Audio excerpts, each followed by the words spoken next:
Space ஷிப்பை ஜார்ஸோ அவனுங்க shoot பண்ணி blast பண்ணது என்னையும் கண்ணில் இருந்த போல. அவன் நினைக்கிற மாதிரி இந்த மிஷின் அவ்வளோ ஈஸி ஒன்றும் இல்லை.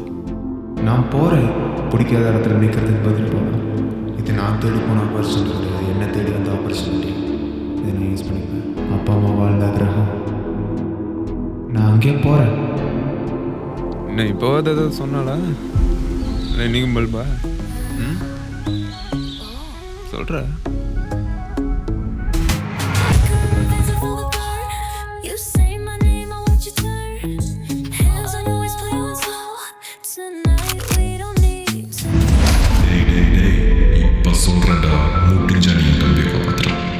ஷேக், ஐம் சாரி. நான் தெரிஞ்ச பொண்ணுல இது. நீ யாரையும் நம்பாம இருக்கிறதுக்கு காரணமே எல்லாரும் ஏமாக்கிடுவான்னுச்சுதான். ஒரு நானே வாக்கு துவம் பண்ணிட்டேன்னு நினைக்கும் போது எனக்கு ஒரு மாதிரி ஆகுது. இந்த விஷயத்த நான் என்னைக்கும் மறந்தது.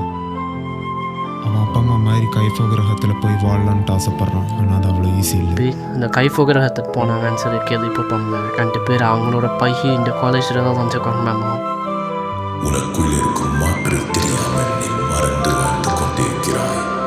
நீ ஒரு சைட்டேரியன் கைஃபோ கிரகத்தின் வாரிசு.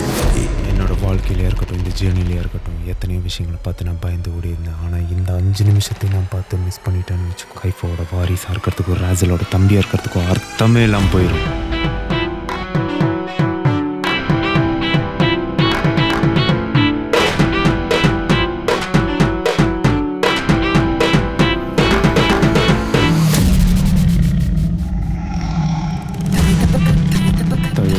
தம்பியை தொடுவேன்னு சொன்னேம்மா.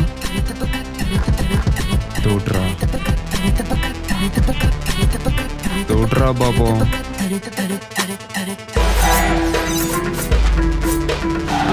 கையை வச்சு பாரு.